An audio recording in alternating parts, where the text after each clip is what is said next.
يا ناصر يا نسير صلى الله على محمد النبي الأمي أما بعد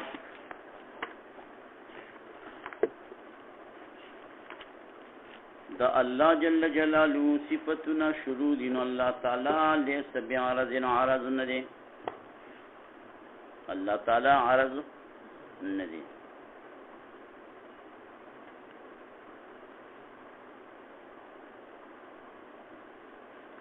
ذکر عرض خو قائم بذاته نوی تاسو با دا سکارو کئی چی سترگی با پٹی کئی سترگی با پٹی کئی نو دو قسم شیان دی یو تا ما بالعرض وی بل تا ما بالذات وی یو دا ما بالذات او بل دا ما بالعرض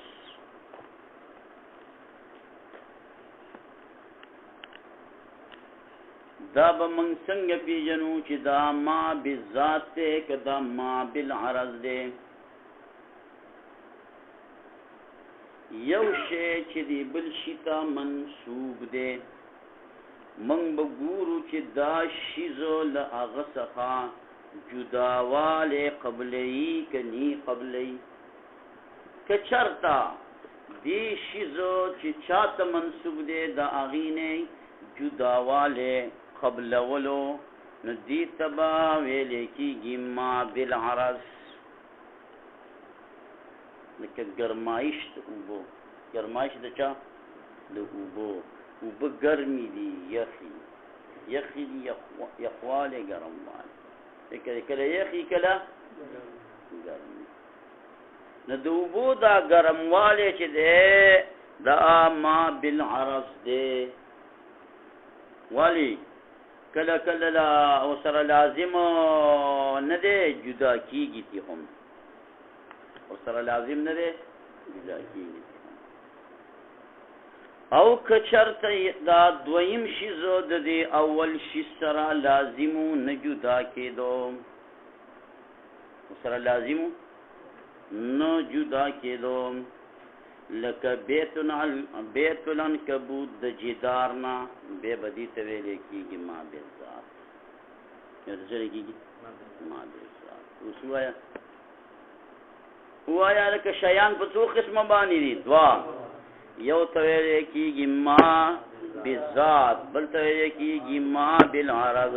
چې یو شیزو دویم شیز ته منسوب دینو یا به سرا داسی چې لازم بنی جداواله با قبلی نو دیتا ما بالعرض وائی لکا گرم والے دوبو کلا گرمی نو بیتا یخی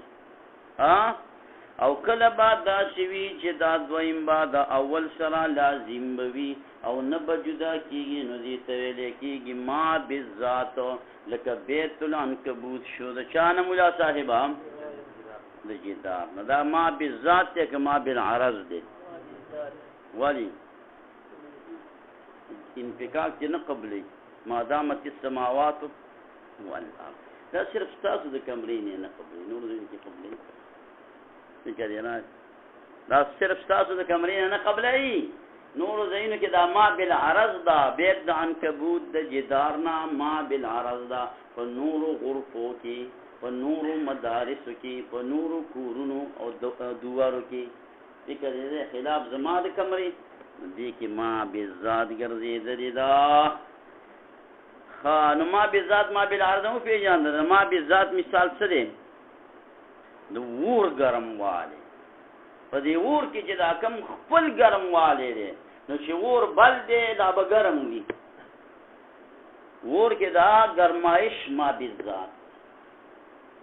هم پیژاندله وسرازه قانون ولر ذکر کا ملا صاحب قانون دا دے چې هر ما بالعرض شی دا با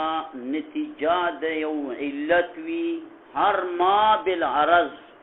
دا با چې شی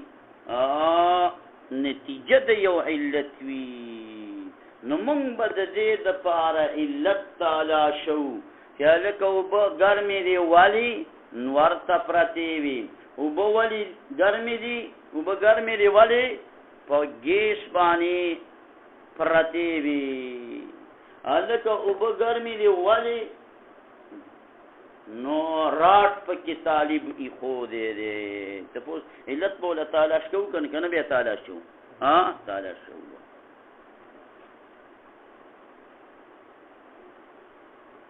چې دا اوبه ولی ګرمي دي ووري خودل شي اوس په دې ور په حق له تپوس نه کو چې دا ور ولی ګرم دی دا اول وری دا تپوس عبث دی او دا تپوس بی پیدي دی وجه دا چې په ور کې دا ګرمواله ما به ذات دی دا د دې خپل کورنۍ او ذاتي د علت تپوس چې کنه په ما بل عرض کې به کې په ما به ذات کې به نه کې اوس رازا سترګې پټې کا دا وجود د دې تمام کائنات ما بالعرض نو تپوس بکیږي چې دا کائنات ولی پیدا دي چا پیدا کړي پیدا کوونکی څوک دی دا تپوس بکیږي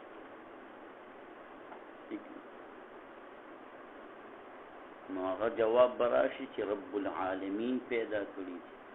رب العالمین علت شو د چا لپاره د وجود د کائنات لپاره نو اوس که څوک د وجود د رب العالمین تپوس کوي نو عبث دی دا تپوس څه خو علت دی علت تپوس خو باندې کې چې دا ولې دی هغه علت د بل شي د لپاره دی نو دا هغه په حق له په خپل تپوس نه کې چې دا چا پیدا کړی دی رسول الله صلی الله علیه وسلم فرمایي دنیا با ختم نشي تر هغه پورې چې خالق به وایي اسمانونه چا پیدا کړي الله ځمکې چا پیدا کړي الله غرونه چا پیدا کړي الله دا شیزونه به یادین په اخر کې وایي فمن خلق الله الله چا پیدا کړی دی وایي چې دې ځای ته سوچ ورسېږي نو ویلې منش بل کار کې دې مشغول شي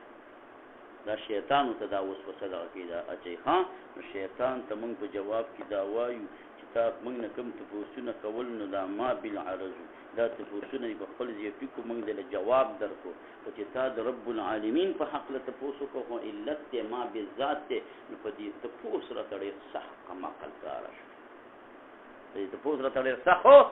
کما کل کار شي نو خلاصه د خبرې سره وته چې څو شي دي دوا یو ما بالذات ته یو ما بالعرض دی نو ما بالعرض ته ویل کېږي چې یو شی نسبت ته دویم شي ته وکي او دا سره لازم نه انفکاک قبلی جداواله قبلی دي ته ما بالعرض وای او چې یو شی دویم شي ته نسبت وشي او دا د هغینه انفکاک او جداواله نه قبلی نو دي ته ما بالذات وای نو په دې او بو کې دا ګرمواله ما بالعرض دی او قور کې دا ګرمواله چې دی نو ما بالذات دی الکه سړی سوي دی ما بالعرض باندې سوي دی ما بالذات نو قور سوي دی نو ما بالذات حیثیت سره سوي دی او په ګرم اوبو یا په ګرم چی سره سوي دی نو د ما بالعرض په حیثیت سره څه شوی دی فکر دی راله اوس قانون پکې نه دا دغه شو دا راووتو قانونو چې هر ما بالعرض هر شی چې هغه ما بالعرض وي نو د هغې په حق هغه نتیجه وي د یو علت ته متوجه وي نو د هغې په حق له باندې به تپوس کولی شي علت به تلاشولی شي چې دا ولې داسې دی د اوبو ولې ګرمې دي جواب دا دی په اور ایښودل شوي دي خو لیکن د عین اور د علت تپوس عبث دی چې ته د هغې تپوس کوې چې اور ولې ګرم دی نو دقه رنګې اوسو دا کائنات چې دي د دې دا وجود کوم یو وجود دی ما بالعرض دی نو د دې دپاره به علت تلاشولی شي چې هلکه د دې دپاره علت څوک دی الله رب العزت دی الله رب العزت دی خو الله رب العزت خو علت شنو د الله رب العزت دپاره به بل علت تلاشول دا به عبث وي بېفیدي وي حماقت وي او قمقلتوب او بیوقفتوب وي چې څوک ولردا څه کوي ملا صاحبه تلاش کوي فکر دی را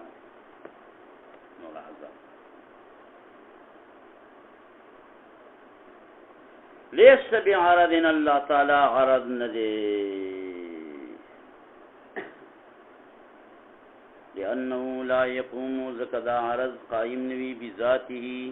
بلکہ دا محتاج وی لا محل یو محل تا یقومه چې هغه برابر کې دی لرا فیکون ممکنا نو عرض به ممکن وي او الله تعالی ممکن دی که واجب دی ولانه يمتنع او ممتنع دا بقاؤه بقا دی عرض الک دا عرض بقا دا ممتنع دا ولی عرض ځان لا عرض دی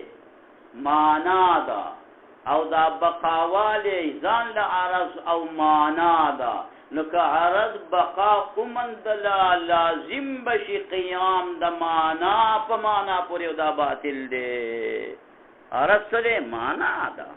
جوهر خو نه دی کنه او دا بقا چې شه دا معنا دا نو که عرض کی بقا قمندل شي نو لازم بشي قیام د معنا په معنا پورې دا سی مثال بشي چې الکا جوړې ته جوړه ورغستی دا جوړه خو به ګلدین اغوندي او تا جوړې ته جوړه اغستی دا ولانه يمتنع او ممتنع دی بقاؤه بقا دی عرضو والا کچت دا بقا ممتنع نشین لکان البقا دا بقا مانن دا معنا دا قائما قائم دا به پدی عرض پوری عرض ځان لمعنا دا لازم بشي قیام دا معنا په معنا پوری وهو محال جوړه چې تو جوړه تنا غوندي جوړه خلق چاته غوندي مولا صاحب مولا شرشمتا لکه قیام دا عرض چې دی په یوشي پوری معنا او معنا د دی بدای هرګه دا عرض قائم دی په یوشي پوری معنا دا چې تحیز د تعبیر د تحیز د اغه بلو استاد جوړی تحیز تعبیر استاد تحیز وسک عرض کی بقا راشنو دا د بقا دا تحیز بتابیشی د دې عرض د تحیز او غرض خو په خپل تحیز نه لري نو د بل تحیز به د پوری د کم دی نه قایم شي د بل هغه په د پوری کم دی نام قایم شي خبره باندې کوي مسألة دار لأن قيام العرض ذك قيام دارد معناه معنى إدادا چه تحيزو دغه شیزو تابعون دا بتابیوی دفارد تحيز دغه غرض او غرض چه دی لا تحيز له بذاته دفارد تحيز بذاته نشتره یعنی دکی دا تحيز خود طبعا دی دا خو بل تابع دی بخبل دا تحيزو نشتره نتا دا عرض چه ده تحیز نشته له د پاره بذاتی حتی چې پیدا دا شي چې دا تحیز ونیسي غیره بل یو شی بتبعیتی د په تبعیت پوری ده په خپل تحیز نه لري نو ده په بل پوری څنګه د غدار کې انا کفیشر په خبره باندې او استغاره د مستغیره لکه سپې چې روړی غواړي د فقیره سپیرا منډي والی په فقیر ته دا ما په خپل دروازې وړه بول سوال فزارای باندې می تکړلې او کنه ما په خوارو زارو مکتوب کړی کچا مسروق کې د کټا کافر وي په خانو طالبانو په نوٹ داړي کړه ها موږ په وخت کې دار چا په نوٹ باندې بدایي کړی شي وای ما په خوارو زارو مکتوب کړی کچا مسروق کړی د کټار حتى يتحيز غيره بتبعيته دا څنګه طالب مبالغه کوي چې څوک په سرخي باندې څه کوي مولا صاحب کافر کیږي خو نه وهذا مبني او دا دلیل د امتناع د بقا د عرض مبني دی علا په دې خبره باندې چې بقا د یو شی دا معنا زائد د وجود دی شی باندې یو د شی وجود دی یعنی او یو د دې بقاواله دی دا وجود ځان تشیز دی دا بقاواله ځان او چې یو شی په بل پوری قائم کیږي د قیام معنا سره د قیام معنا تبعیت په تحیز دی چې د دې شی د تحیز د دې بل شی تابع شي نو دې ته قیام ویل کیږي دا په فلسفه کې ها د قیام دا معنا او په فقه کې چاله کې د قیام معنا ورزینو ماته دی وای قیام څه ته وای استوا د نصف اسفل د نصف اعلا سره زما نصف اعلا دا د نیغ نصف اسفل می راغون شوی نو اوس دې ته څو قیام ویلې نشي چې زه ادرېږم استوا راشي د نصف اسفل د نصف اعلی سره کار به برابر شي. کار به څه شي مولا صاحبه؟ برابر شي استوا. نو ګوره چې زه داسې لږ راکوږ ودرېږم نو لږ کوږوالی پکې معاف دی، خو که ډېر راکوږ ودرېږم دومره مقدار کې زه ودرېږم چې دا لاسونه زه راکته کړم نو کونډو ته رسي، نو علمګیري وایي چې دا قیام نه دی. که چا داسې طریقې سره مونځ وکړو نو دا مونځ یې مونځ قیام پکې نه رانه دی، او قیام فرض دی نو مونځ یې مونځ ونه ګرځېدو. قیام د معلوم په استوا د نصف اسفل د نصف اعلی سره، او مرتبه څومره ده چې ستا لاس ته ولاړې نه کونډو ته نه رسېږي. که لاس دې د ولاړې نه کونډو ته رسېدلو نو دا بیا قیام نه دی، دې ته انحنا او رکوع وایي، دې ته انحنا او رکوع ورته دا فکر دې راغلی. دا رکوع هم دقه د رکوع اصلي مقدار هم دقه دی چې ستا دا لاس دغه دې ته ورسېږي. خو بیا په علمګیري کې وایي چې احدب کاکا له دې څخه مستثنا دی.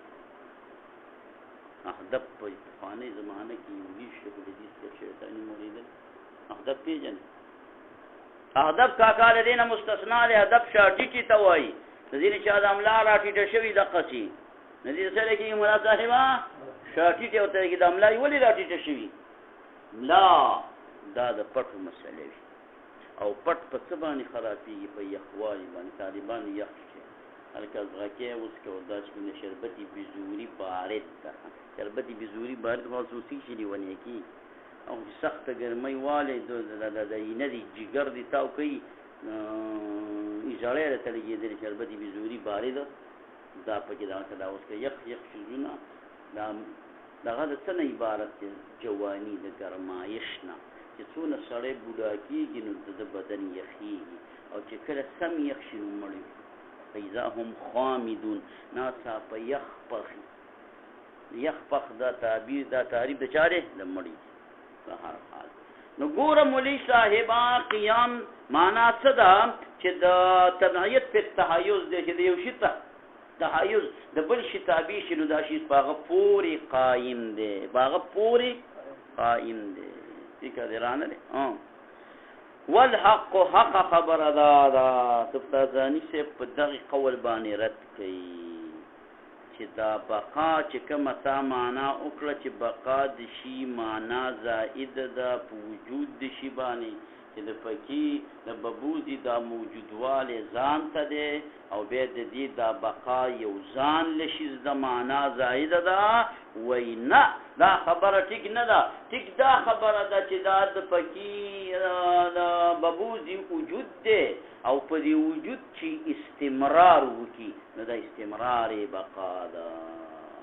نو دا استمرار دا بقا داسې یو دویم شیز نه دی، خو به هم دقه وجود دی، خو دې وجود استقرار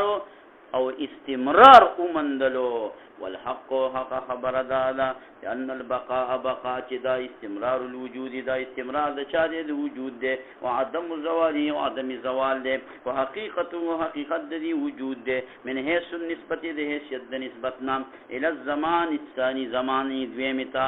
زمانی دویم. هلکه چې یو شیز په اوله زمانه کې دی او بیا په دویمه کې راغلی دې ته بقا وایي. یعنې په تېر میلټ کې وو او په دې میلټ کې دی نو بقا ده. په تېره ګنټه کې وو په دې ګنټه کې دی بقا ده. په تېره ورځ کې وو په دې ورځ کې هم دی نو دې ته بقا ویلی کېږي. ها